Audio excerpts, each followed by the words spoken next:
হ্যাঁ ওই বিকেলবেলাটা একটু মাঝে মাঝে পার্কে আসি, হ্যাঁ একটু গল্প টল্প করি।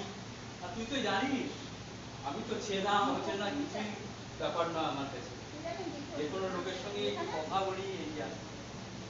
হ্যাঁ হ্যাঁ কি বললি? শরীর? ও আচ্ছা, না না শরীর ঠিক আছে, শরীর ঠিক আছে। মাঝে মাঝে ওই আসি পার্কে একটু বসি। হ্যাঁ হ্যাঁ ঠিক আছে, আচ্ছা রাখি, পরে কথা বলছি। হ্যাঁ বাড়িতে গিয়ে আবার বলবো, ঠিক আছে? আচ্ছা আচ্ছা। কি ব্যাপার এত বেলা টিফিন করছেন? আর বলবেন না বাবু, ডিস্ট্রিবিউটার নিয়ে এত সমস্যা না, যে খেতেই দেরি হয়ে গেল। সে কি, এখন তো আপনি কোন কোম্পানির বোধহয় সেলস ম্যানেজার, বিরাট জায়গায় তো আপনার। তা আছে, আপনি ভাবুন না, এই ডিস্ট্রিবিউটাররা এত ফাঁকিবাজি শুরু করেছে যে রিপ্রেজেন্টেটিভদের সাথে কথা না বলে এরা ফোনে ফোনে কাজ করতে চাইছে। হয় নাকি? সেল ডাউন, ম্যানেজমেন্ট তো রেগে যাবে। সেটা তো ঠিকই, দেখুন কোম্পানিকে না দেখলে ওর জীবিকার জায়গাটাই তো একেবারে নড়বড়ে হয়ে যাবে। বলুন সে বোধ আছে, অথচ চাকরি পাওয়ার সময় কত গাল ভরা শব্দ, sincere, energetic, laborious, hard worker. Worker না প্রচুর, বুঝলেন কাকু? সব ঘোড়ার ডিম কাকু, সব। আরে আরে আরে খেয়ে নিন, আগে খেয়ে নিন, খাবার সময় আগে খেয়ে নিন। লাভি লাভি, চাকরিরা যাবে। চাকরি যাবে? কার চাকরি যাবে? এই এলাকার রিপ্রেজেন্টেটিভদের বারবার সতর্ক করা সত্ত্বেও লাস্ট 6 মান্থ ধরে শুধুই সেল ডাউন। সে কি, আরে ঠান্ডা মাথায় ভাবুন, এই বাজারে একটা চাকরি যাওয়া মানে কোনো কি উপায় নেই? কোনো লাভ নেই। কোম্পানির ম্যানেজার মালিক পক্ষের গ্রেট চামচা, একটা চাকরি খাওয়াতে এদের খুব আনন্দ। না না সেটা তো ঠিক নয়, সেটা ঠিক নয়। দরকার হলে বোঝান, প্রতিবাদ করুন। কে বোঝাবে, কে প্রতিবাদ করবে? আজকের বাজারে কারোর মেরুদণ্ড আছে? শুনুন, এই বাজারে একটা চাকরির ভয় না প্রত্যেকের আছে। এই বাজারে যে একটা চাকরি গেলে ভাবুন না। আর কি, আর কি চাকরিটা চলে গেলে এই বাজারে তাহলে নমস্কার কাকু। নমস্কার দাদা, আমার নাম স্যাটা বোস, আমি এই পাড়াতেই থাকি। একটা পোস্ট, এই নাম তো কোনোদিন শুনিনি। আরে ওই যে এই যে মণিশঙ্কর বাবু মারা গেলেন না দুদিন আগে, ওনার একটা বিখ্যাত উপন্যাস বুঝলেন? চৌরঙ্গিনী না একটা সিনেমা হয়েছিল বুঝলেন? হ্যাঁ। ওই উত্তম কুমার ছিল, মানে উত্তম কুমারের নাম ছিল ছ্যাটা। আচ্ছা, তো তুমি কোথাকার ছ্যাটা বোস বাবা? সেই ভাগ্য বা ক্ষমতা তো কোনোটাই আমার নেই।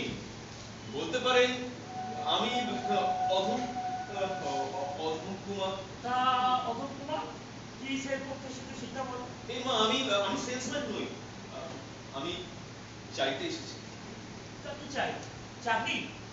বললাম আপনাকে একটু আগে বলছিলাম না, হ্যাঁ। এই চাকরি চাকরি করে হেরিয়ে পড়বে, আর যখনই এদেরকে একটা চাকরি দেওয়া হবে তখনই ফাঁকি মারবে। একদম ঠিক। না না দেখুন, আমি চাকরির জন্য আসিনি। চাকরির জন্য আসবি? হ্যাঁ পয়সা করে যাবে না কিন্তু, একটা পয়সা করে যাবে না, ও খেটে উপার্জন করতে শিখুক বুঝলেন? হ্যাঁ, আপনি ঠিক বলেছেন কাকু।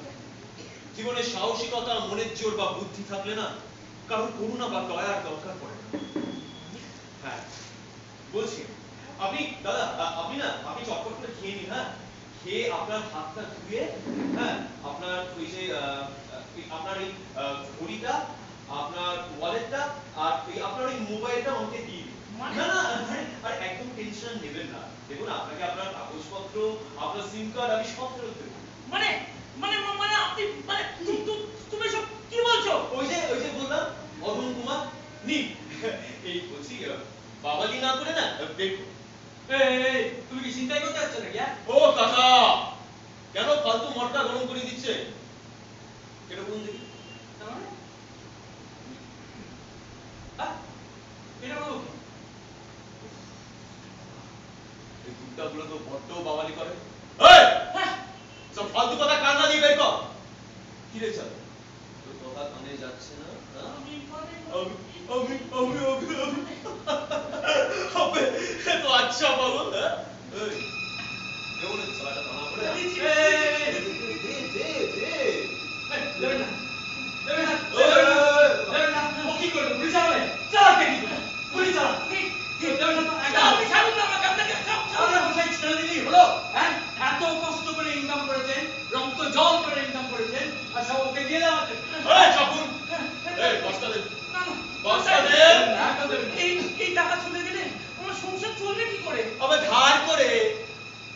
জানটা যদি না থাকে তো সংসারে কি হবে? না না আমি কিছুতেই দেখতে দেবো না। ঠিক, একদম ঠিক। এরকম সাহস রাখুন, দুর্বল হবেন না। হ্যাঁ। দেখবেন ও কিছু হটবেই, দেখবেন না। ঠিক ঠিক এই,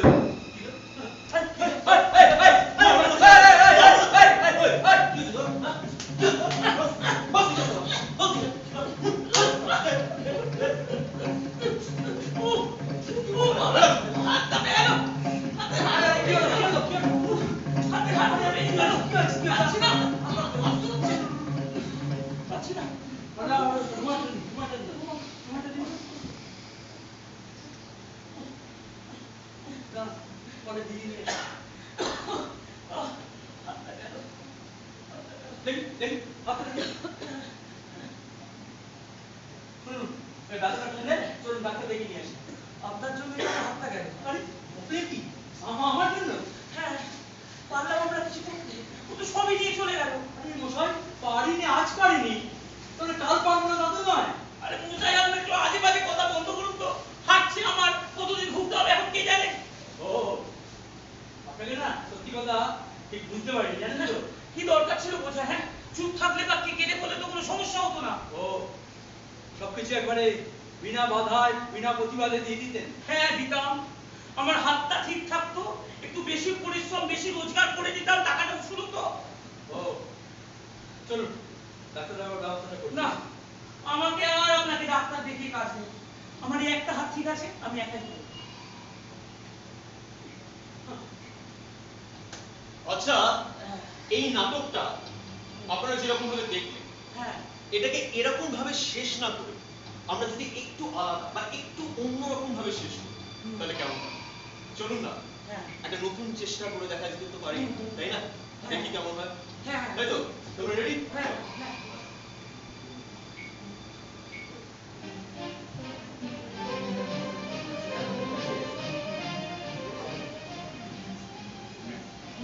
রেডি তো? Ready. রেডি, শুরু করা যাক তাহলে।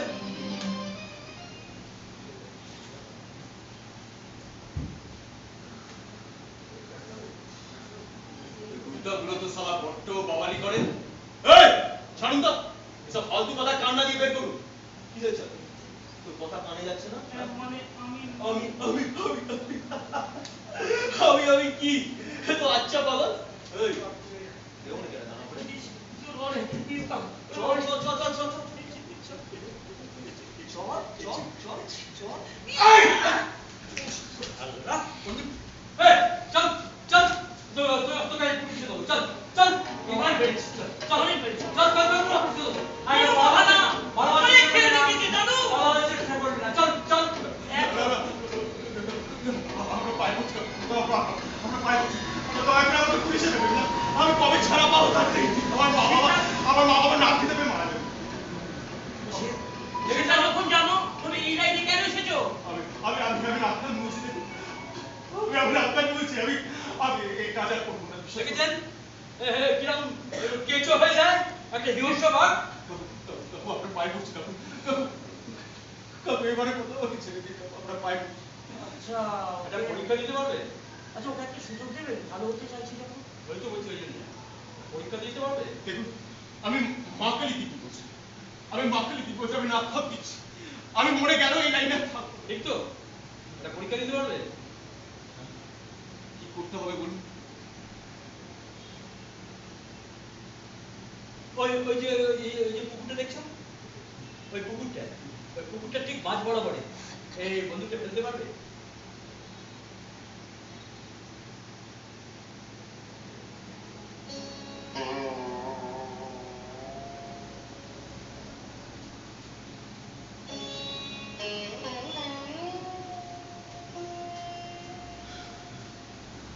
হ্যাঁ,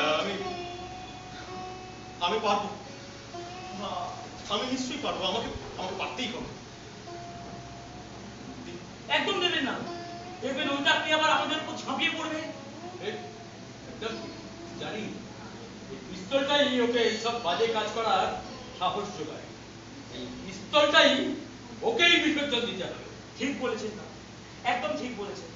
খারাপটা বাদ দিলে যেটা পড়ে থাকে না, সেটা দিয়ে দুনিয়াটা জয় করা যায়। আপনি তো আমাকে অনেক, সত্যি কথা সত্যি আপনাকে ফলো করা উচিত।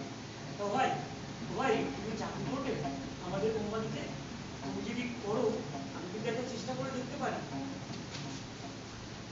চাকরি? আপনি কি চাকরি হ্যাঁ করবেন? হ্যাঁ, তুমি তো শিক্ষিত, তোমাকে দেখে মনে হচ্ছে তুমি শিক্ষিত। তাই আমি তোমাকে চাকরি দিতে চাই। হ্যাঁ অবশ্যই। নিশ্চয়ই পাবো,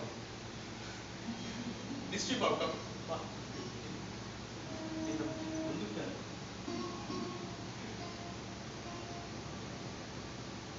ঠিক, নাও।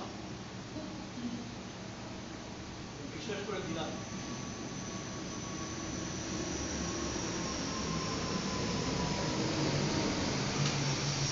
জানেন কাকু, আমার না খুব ইচ্ছে ছিল পুলিশ হওয়ার।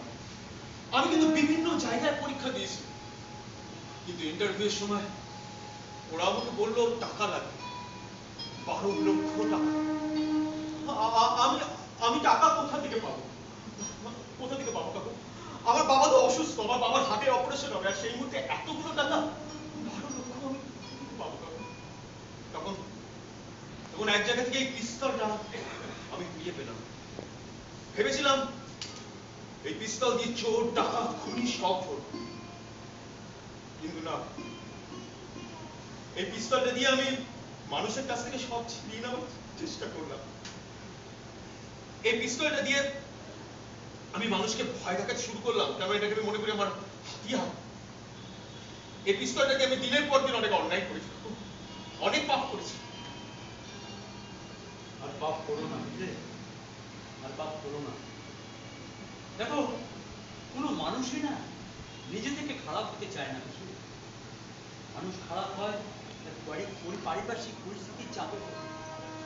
আর যখন কোনো মানুষ কোনোটা ভালো না, আবার কোনোটা খারাপও না, আর যে মানুষ যখন ভাবতে শুরু করে সে খানিকটা খারাপ, সেদিন থেকেই না তার ভালো হওয়াটা শুরু হয়ে যায়। আর তোমার ভালো হওয়া আজ থেকেই শুরু হলো বস। ইয়েস স্যার, আজ থেকে এই পিস্তলটাকে আমি পিছনে ফেলে আমি সামনে এগিয়ে যাবো। সাবাস। জানেন কাকু, জানেন কাকু, জানেন দাদা, আমরা তো, আর এই যে আমি তো একটা সামান্য ছিনতাই বাজ। আচ্ছা, আমি যদি নিজেকে বদলাতে পারি, তাহলে যারা এই সমাজটাকে চালাচ্ছে তারা কি নিজেদেরকে শোধরাতে পারে না? অবশ্যই পারে। তারা যদি পারতে পারে, আমাদের উদ্দেশ্যে আমরা অবশ্যই সার্থক।